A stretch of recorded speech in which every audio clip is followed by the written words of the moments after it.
L'information de la mi-journée sur RTI 2, c'est le 12h30. Madame, Monsieur, bonjour, bienvenue. À présent, les titres. Beaucoup utilisé en cette période de fête de fin d'année, le sapin au arbre de Noël est une décoration qu'on trouve dans les centres commerciaux et lieux de vente d'objets de décoration. Comment se vend-il? La réponse dans quelques instants. Et puis au Cameroun, l'extrême nord est le théâtre de la résurgence des attaques de Boko Haram. Une fois de plus, soyez les bienvenus. Les sapins de Noël font partie du décor et contribuent pour certains à l'atmosphère féerique de la fête. Il faut dire que les aiguilles persistantes d'un beau sapin jouissent d'un côté symbolique, celui de la vie. Le fait d'illuminer un tel arbre est aussi un symbole de continuité et de renouveau. À quelques jours de la fête de Noël, comment se vendent-ils? Ido Fofana nous répond. La fête de Noël sera célébrée dans 5 jours. À Abidjan, les sapins sont les plus prisés du moment.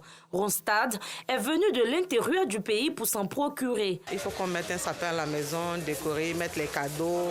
Pour l'esprit de la Noël. Chaque année, j'achète un sapin, je mets à la maison. Ce n'est pas le même sapin que je décore. Et chaque année, j'achète. Et puis, comme ceci aujourd'hui, c'est un nouveau sapin. C'est pourquoi je suis venue l'essayer. On allume un sapin comme ça. Ils sont contents avec les jeux de lumière. Ça égaye la maison. Il y a la joie, l'esprit de Noël. C'est la fête. Ce sapin lumineux lui a coûté 63 000 francs CFA, un prix jugé abordable selon elle. Cette grande surface propose différents types de sapins. Depuis le 15 novembre, nous avons exposé les sapins. Aujourd'hui, nous sommes au 20. Ça va. Les sapins sortent très bien. Actuellement, déjà, ça manque. Les gens cherchent des sapins. Et pour nous, on entend les sapins qui sont en route. On a plusieurs modèles de sapins. Les sapins lumineux, les sapins ordinaires, les sapins, les guirlandes, tout ça, il y en a. En cette période de fête, le business du sapin, accompagné de guirlandes, boules lumineuses et autres décorations pour ce arbre de Noël, est rentable. Pendant les Noël, les sapins, là, ça sort un peu. C'est pour ça qu'on se débrouille avec ça un peu. C'est en fonction des mètres là qu'on donne le prix. Les sapins même sortent beaucoup par rapport à les jouets. Il y a les parents qui viennent, même s'ils ont un sapin à la maison, ils disent quoi, comme c'est l'année passée, et puis autre sapin, pour cette année encore, ils viennent et ils prennent les sapins pour aller.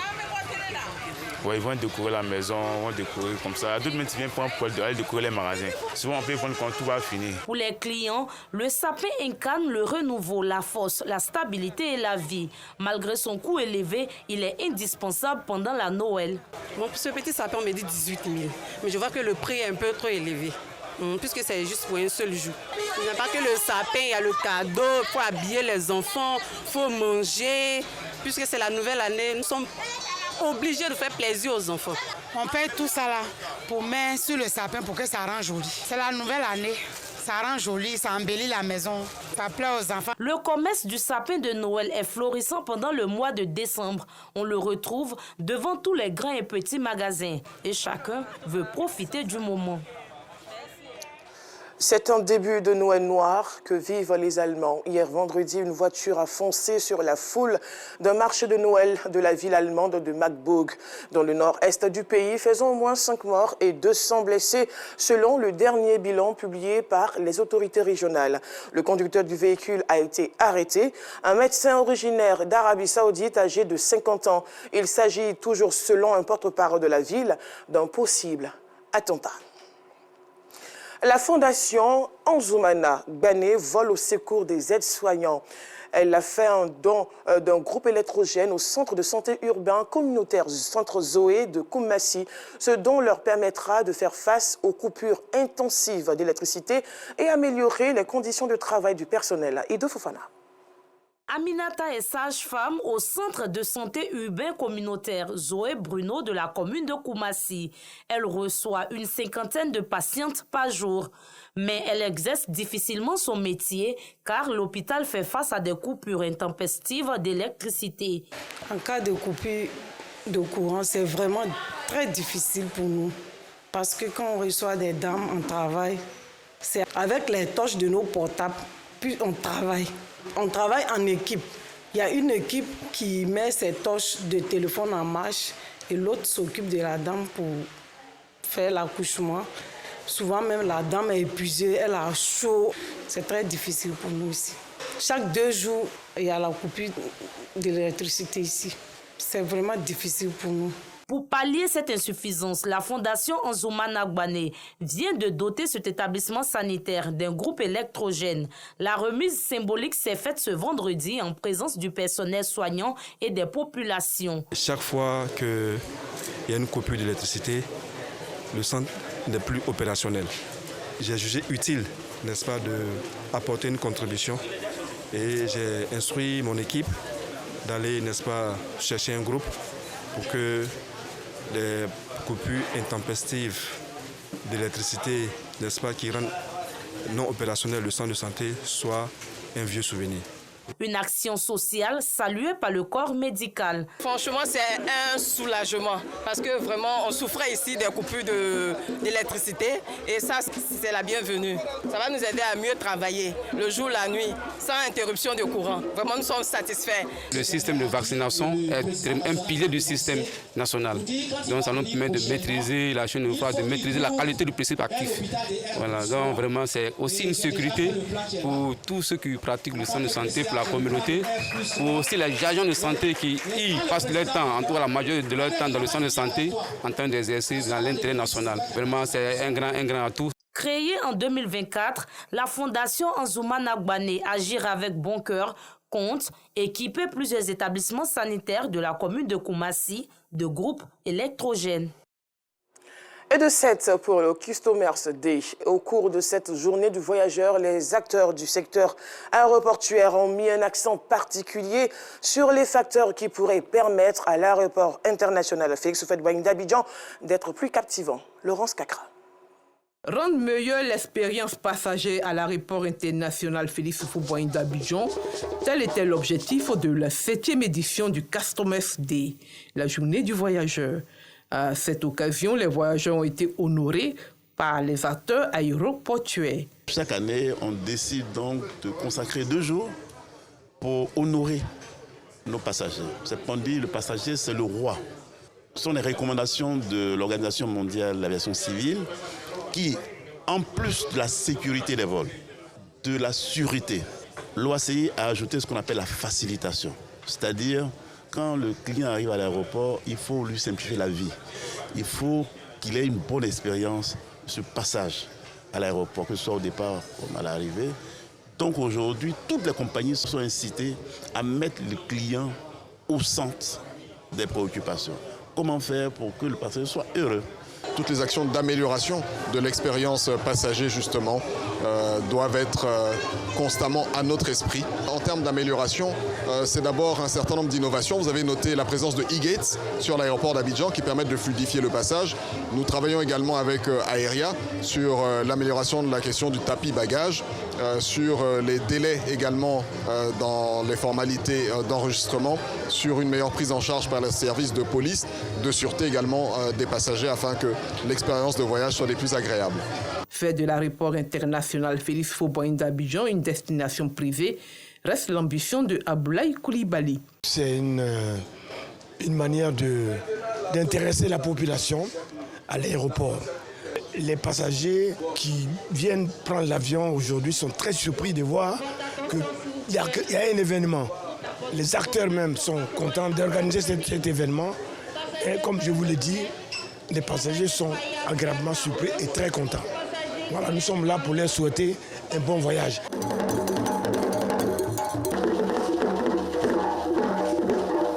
Cette journée restera gravée dans la mémoire des passagers qui découvrent le riche patrimoine culturel ivoirien. On est arrivé, on a vu, j'ai demandé qu'est-ce qui se passait, on m'a dit que c'était un Customer Day.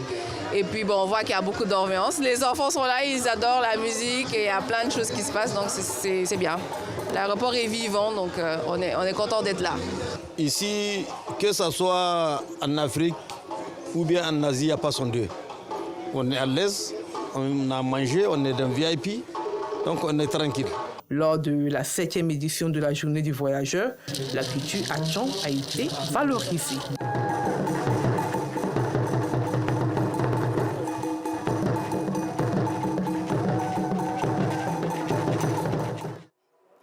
La direction régionale des eaux et forêts de la région de Bouéké accompagne les populations dans la protection des forêts sacrées.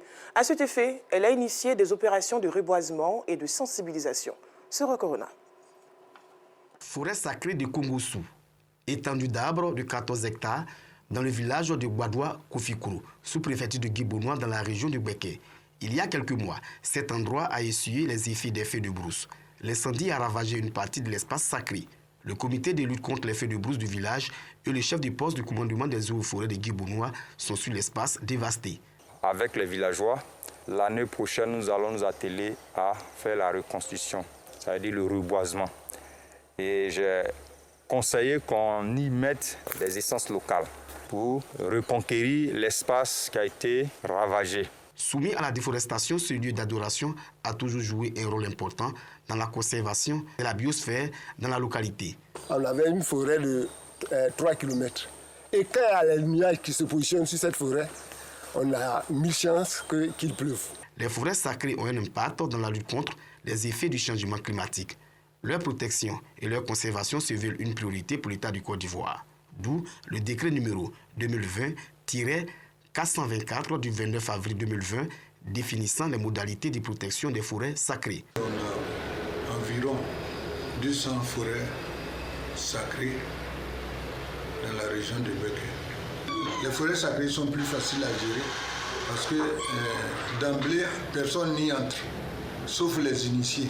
Une protection de l'administration forestière dans le respect des droits, des us et coutumes des populations rurales. Il y a beaucoup de villages qui nous demandent de venir mesurer leurs parcelles en vue de la protection et de la reconstruction de ce couvert.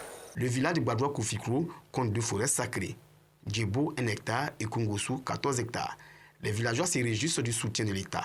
Cependant, ces lieux sont confrontés à des difficultés liées au phénomène des transhumances des animaux et des feux de brousse. On demande à ce que l'État nous fournisse assez de plantes pour pouvoir reboiser ces 14 hectares-là. On a une pancarte, comme ça, quiconque ne peut pas se tromper pour rentrer dans cette forêt. La Côte d'Ivoire disposait de 16 millions d'hectares de forêt en 1960. Aujourd'hui, cette forêt ne couvre que 3,5 hectares, dont une grande partie des plantations. La nouvelle politique forestière adoptée en mai 2018 a pour objectif de porter la couverture forestière à au moins de 20% du territoire national à l'horizon 2030. Les forêts sacrées sont aussi un atout pour la restitution du couvert forestier ivoirien. En religion, la communauté chrétienne de l'église Race des Vainqueurs a organisé la 6e convention annuelle du CERAV, marquée par un culte d'action de grâce. C'était dans la commune de Yopougon, en présence de notre reporter Ido Fofana. Ambiance de fête à l'église Race des Vainqueurs de Yopougon. En ce dimanche de culte, guides religieux et fidèles chrétiens prennent part à l'apothéose de la convention annuelle dénommée CERAV 2024, au-delà des limites.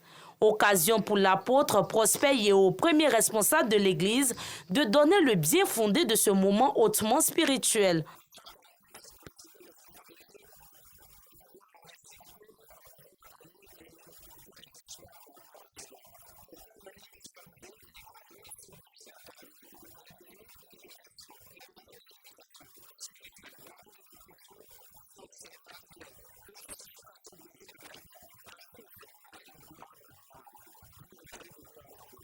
Dans son homélie, Dr Albert Adadé, venu soutenir l'œuvre, exhorte les fidèles à épouser le sens du sacrifice et surtout à raffermir leur foi en Dieu, afin de demeurer des modèles.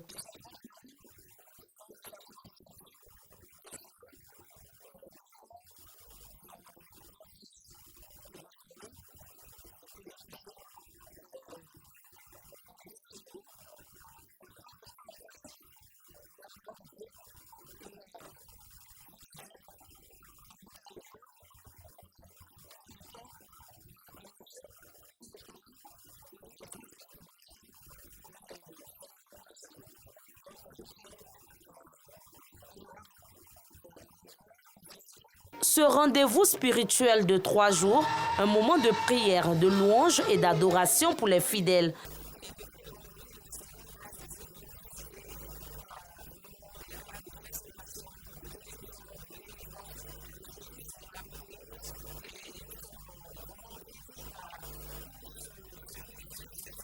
La convention annuelle CERAV est à sa 6e édition, un lieu de recueillement marqué par un culte d'action de grâce. L'apôtre Prosper Yeo entend pérenniser cette initiative pour le bien-être des fidèles.